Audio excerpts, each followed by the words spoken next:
preserved my youth. Not only did it capture my goals, it told me the truth. Conversate for a few, cause in a few. I let them know we missing you. The love is unconditional. Wave your hands across the land if we family. We got a world premiere right here, now get lost. So off we go, let the trumpets blow. And hold on, because the driver of the mission is a pro. All right. Another episode of conVersate with Us Radio. Remember, conVersate stands for communicate, converse, and relate. Make sure you are following us on social media, on Instagram and Facebook at conVersate with Us. You can go to our YouTube, look at our past episodes. Make sure you leave a comment, give us a thumbs up, and make sure you share the show. On today's episode, we're going to talk about politics. More specifically, politics in the state of Georgia. I wanted to bring on an expert on the matter, so I'm bringing in a good friend of mine, Shanita Wilkerson Bryant, Peach County Commissioner, Post 2. Shanita, how you doing? I'm doing great, Marvin. Thank you so much for having me. Never a problem. So Shanita stays real busy, working for her constituents and all that. So I got to carve out a little bit of time. So she's on the phone, not in the studio, but we're going to make it do what it do. So Shanita, your state has been in the news. Y'all had a runoff election, which most people are just like, how did it get to a runoff election? This is just crazy. Reverend Raphael Warnock, a good alpha man, my frat brother, was running against Herschel Walker, and he actually beat him in the runoff in the state election for the U.S. Senate. So we're just going to go ahead and just get it out the way. How in the hell did it get to a point where it came to a runoff between such a qualified candidate and Herschel Walker? So the way it came to a runoff is simply, in the state of Georgia, if you're not able to get 50% plus one, and that's not plus 1%, that is plus one vote. If you're not able to get 50% plus one in a race that has more than two people, then it does go to runoff. So, it's just really that simple. And one of the things that, was kind of astounding to me is that, first of all, I want to be very clear that I am not Republican. However, I understand why some people are. And the thing for me is that they actually had qualified, like really good Republican candidates who honestly we probably would not have been able to beat had they not been insulting our intelligence and participated in tokenism by allowing Herschel Walker to win that primary. Yeah. So, I'm glad you specified the actual rules. And actually, you know what? I don't have a problem with that because, we had Trump, W, neither one of them won the majority of the vote. They lost the majority of the popular vote, and they still were able to serve in office due to the electoral college and everything. So I actually don't have a problem with, hey, you need to at least have 50% of the vote plus one, right? You have to be in the majority. I guess the main reason for my question was, how was that even? Like, what's going on with Georgia folks if they thought that an individual like Herschel Walker, I'll be kind, I can say a lot of words that I won't say on the show about Herschel Walker. What is going on with the constituents in Georgia where that man who was so unsophisticated, unintelligent, unpolished, I could keep going on and on and on. How did he even get into a runoff? You talk about overachieving. What's going on in Georgia? What's going on in Georgia, and I'm going to be very frank, is the establishment is losing their power. Georgia is growing. Georgia is moving towards a more progressive place. And when you start having progress, you have inclusivity. And inclusivity means that Georgia is not going to always be run by white male Republicans. And that's a problem for them. They want to stop it. I don't have a problem with having some white male Republican leadership because I do think that everyone deserves representation. But all of this trying to completely shut out people who are not white, male, and Republican, that's got to stop. And, we talk about how when Trump was running, that across the country, 53% of white women voted for him instead of supporting Hillary Clinton. Because, I mean, if we're going to be really, really frank about this thing, it was more so to support white supremacy. It was to support white supremacy. And white women benefit from white supremacy. So the majority of them are going to go with what benefits them. Yes, yes. And I'm glad you said that, because I remember when Hillary lost, right? Black men, Black women were somehow, some way, people were pitting us against one another. I remember the numbers came out, the exit polls came out, and they showed how an overwhelming majority, I think it was like 90-something% of Black women voted for Hillary, right? But then it was like 80-something% of Black men voted for Hillary. And then all of a sudden it became well, it's Black men's fault. It's Black men's fault why they lost. And I said, well, wait a minute. Y'all totally skipping the fact that all these white women voted for him, right? That's right. And then the next week, the next few weeks afterwards, we had a lot of sisters go and march at the Women's March with these white women that more than likely voted for Trump. So I'm real glad that finally, during this last election cycle, people saw, like, wait a minute, the real culprit is these white women. They took away the reproductive rights in several states, right? And y'all still not going to vote with the people who more than likely are going to be more aligned with laws and legislation that's going to benefit you. That's crazy. That's crazy. But that's the thing, though. They are voting with the laws that benefit them and the legislation that pushes them forward. Because, again, if you look at even the structure of white supremacy, it's designed to protect the femininity and womanhood of white women. So they really are voting with, their best interest in mind. So I'm personally not tripping, but what I don't want to hear is things like Black women can't stick together when you have 53% of white women who didn't stick with their own white sister when the time came. I voted for Hillary Clinton reluctantly. Not really a fan of hers. I mean, and that's what I'm going to always be real. I'm not really a fan of hers, but I understood what was at stake, and she was the better candidate of the two. And while I'm not a fan, I cannot ignore her credentials and experience. She is probably the most qualified person to ever run for president, period. So, they did not stick with their own highly credentialed sister and chose instead to vote with an uncredentialed moron like Donald Trump. Donald Trump, you're right about that. So, based off of Trump getting put into office, and we've seen this trend, basically this started when, President Obama was elected. The Republican Party, their donors, they started putting strategy into place to where they wanted to take over the governor's mansions, they wanted to take over the state houses, and a lot of it dealt with voter suppression. A lot of things came out in Georgia, how they were trying to change the early voting, change a lot of different laws and mail-in votes in Georgia, change the rules because they knew that those two things benefited Democrats because Black people really took advantage of those opportunities to early vote and the mail-in vote. So it looked very, very daunting after the first runoff election that Reverend Warnock won. How were you all, when I say you all, the Democratic Party in Georgia, able to overcome those obstacles that the Republicans try to put in the way? If I can put it plainly, as long as we know the rules, we know what to do. We studied SB 202, which is Senate Bill 202. We studied that bill. I personally went to a training in Forsyth, Georgia, held by the Forsyth County Democratic Committee, because I really wanted to understand what was going on with that bill.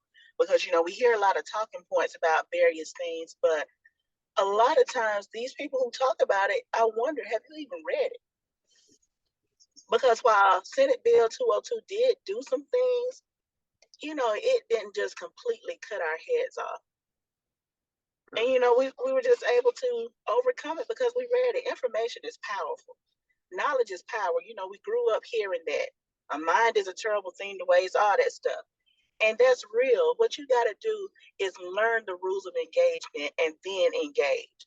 Mm-hmm. As long as you do that, you'll be fine.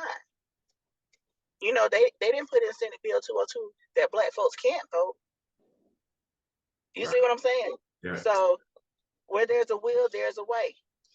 Right. And one of the things that also fuels the get out the vote effort is when people see that their vote is trying to be suppressed, it angers them, it enrages them. So they go out and vote anyway. Right. One of the things that I tell people is if your vote didn't count, they wouldn't try to suppress it. You're right about that.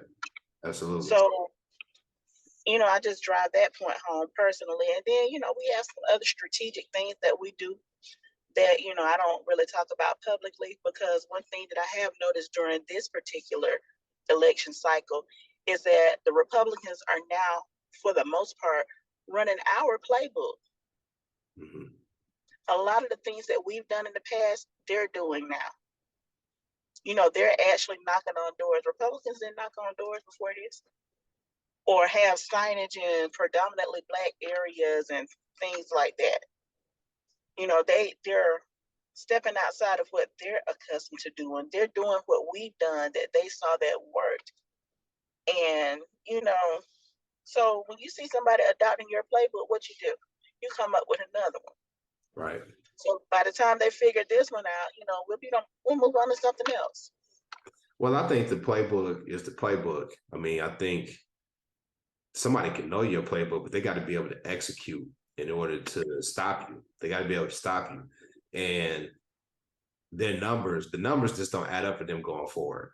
Like, they're dying off. That's why you see these abortion bills. That's why you see them trying to stack the courts, because they know when it comes to numbers and voting, they can't continue to win.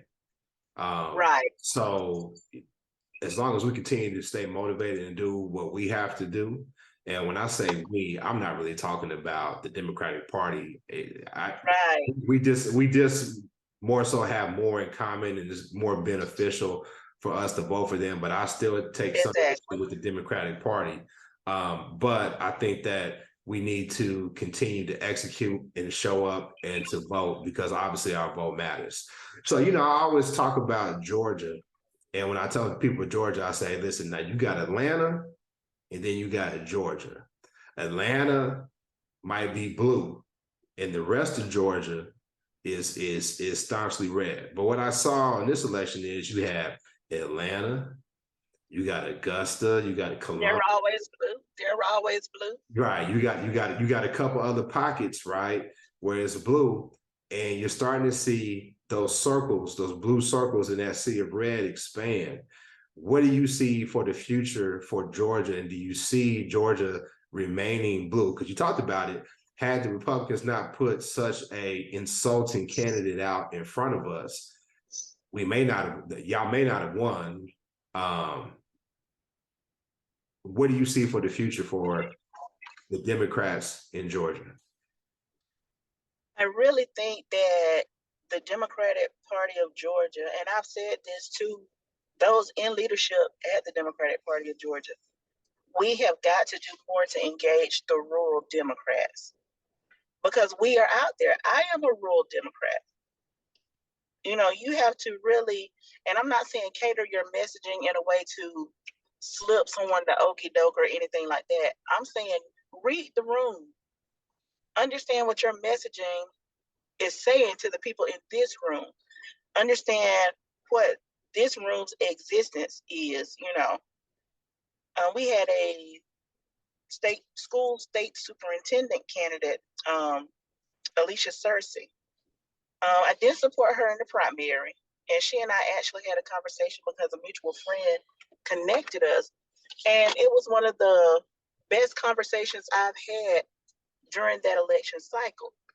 She did have my full support once she, went to the general election or whatever, but our disagreement was about school choice. She was pro school choice, and I'm not. And see, where she's coming from with school choice, it makes perfect sense for where she is. But again, there's Atlanta and then there's the rest of Georgia. What school choice does in an area like mine is take away money from the public school system and puts it into private schools, thereby creating some type of segregation where our schools and our children will be left behind. And I explained that to her and she understood it perfectly. But you know what she said with school choice is helpful in Atlanta because you know it allows children who are zoned for underperforming schools to go to better schools. And that does make perfect sense in Atlanta. But there's got to be a way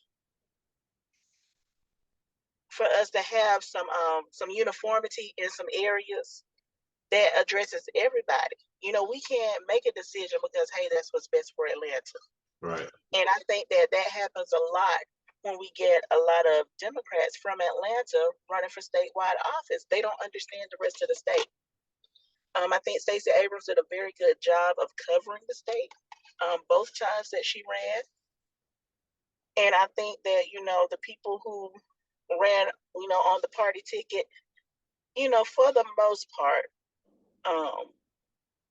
most of them did a good job of also covering the state. When William Bodie was running for labor commissioner, he did an excellent job. Janice Laws Robinson, absolutely stellar in covering the state. And also, you know, they did a great job of listening to us and what it was we were going through, what our day-to-day life was like, you know, how policy affects us. They did a great job of that. But then we had some who didn't do such a great job. You know, I call her the chosen child because, you know, she was obviously chosen to be the, what was it? Secretary of State candidate, B. Wynn. I honestly, you know, I wasn't very comfortable with her being our nominee because I honestly and truly did not see anything she was bringing to the table.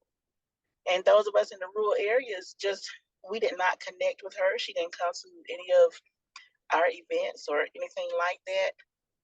You know, she kept, you know, the literature that I received from her and any interviews or campaign speeches I saw from her, all they talked about was, I stood up against Trump. And that was kind of weird for me because her opponent was Raffensperger, and he is known nationwide as a Republican who stood up to Trump. Mm-hmm. So what is it that you're really offering different from your opponent? You know, she didn't give us that. And if you look at the numbers, she underperformed. She really underperformed. Out of all the Democrats, she got the least amount of votes. Yeah. You know, we just did not see anything she was bringing. People just kind of voted because, okay, well, you know, we're running a Democratic ticket.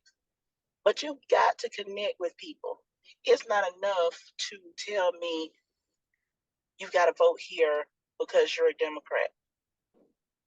Because a lot of people did not click on every box. And if you look at that, you know what? I hate to cut you off, but I'm gonna speak. I'm from the Midwest, so I guess y'all consider me from up north. And the stereotype for down south is these country bumpkins who, you know, aren't that sophisticated, and that's a stereotype that's gonna get a lot of people in trouble. You know, while I grew up in the Midwest, I have roots from Louisiana. So when you have those relatives who may talk what you say, quote unquote, country, I learned very young from my mother, like they may talk that way, but they're very, very intelligent. And the points that you have put up shows that while, you know, they may have a country accent, these people are very sophisticated and they know how to handle nuanced topics such as school choice and everything that affects their day-to-day lives. And what I'm so proud of you for, amongst a bunch of things, is that you continually frame the discussion about what's good for your constituents? What's good for the African Americans in your constituency? The Black Americans in your constituency. Let me get that right. And Yes. I am proud of that, and I'm so happy that we have individuals like you who are bringing that knowledge, bringing that awareness, and speaking boldly with your chest and letting people know this is what we need in order to be successful. Because we need those voices behind the lines. Because honestly, I feel like the Democrats, they've taken us for granted. They have. They've taken us for granted for years.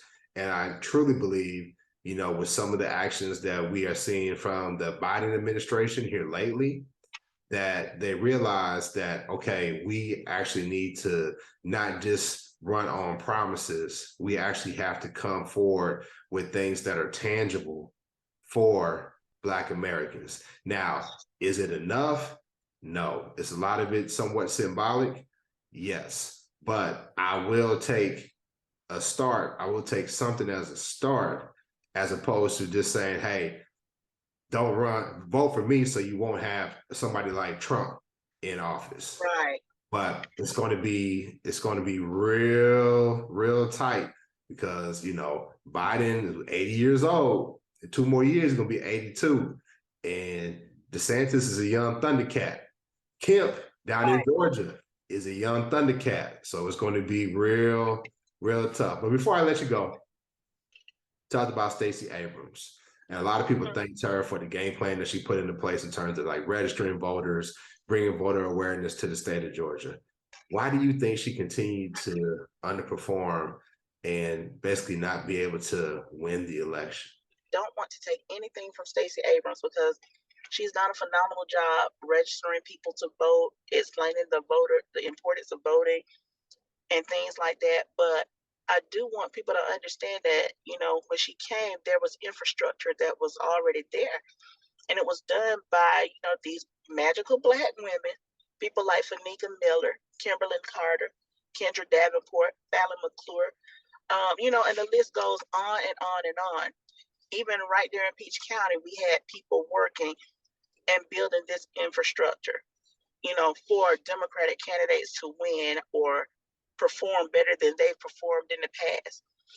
But what Stacey's profile did, because she's a very high profile person, she has worldwide recognition at this point.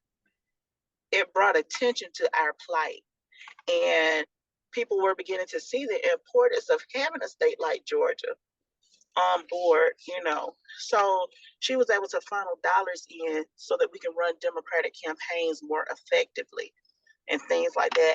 And mark my words about this, because I really do see this coming down, especially after, I'm sure you read what all Joe Biden said about the Black vote and, things like that. I really do see Georgia becoming an early primary state.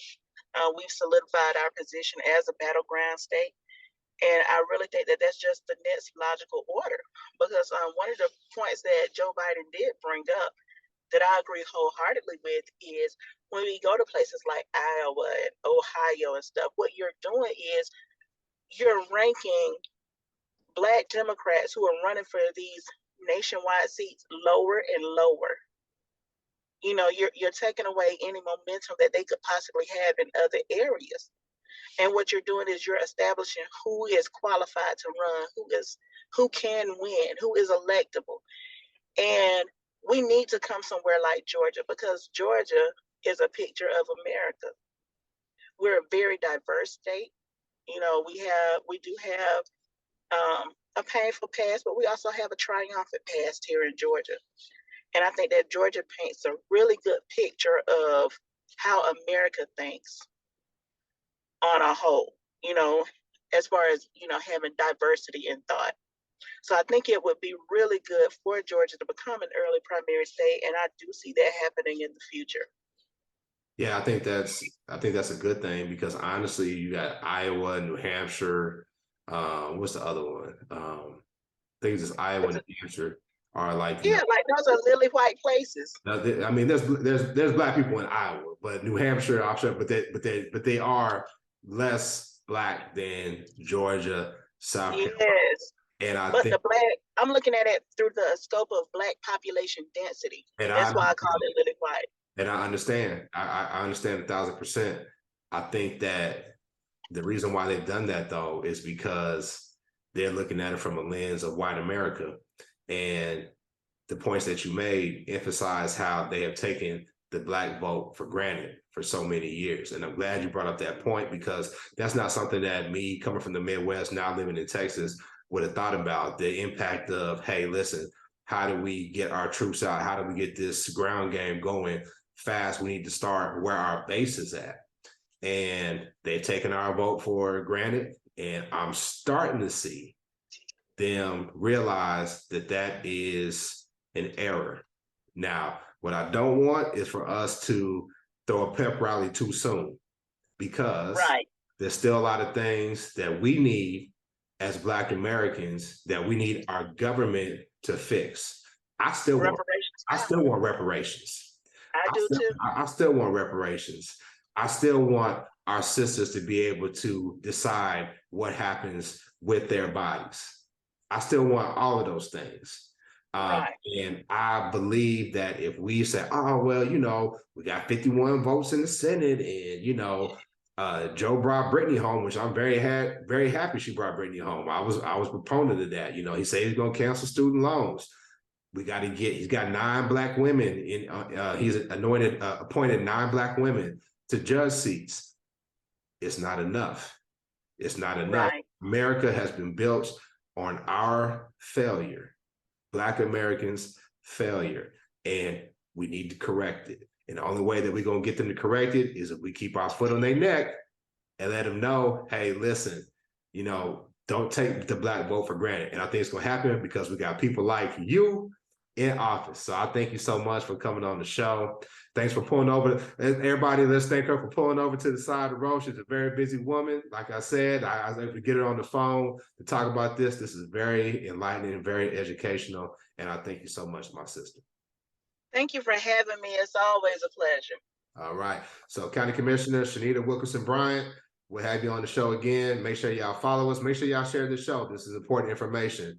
Share the YouTube, share our Facebook, share our Instagram. We'll holler at you next time. And remember, conVersate stands for communicate, converse, and relate. Peace.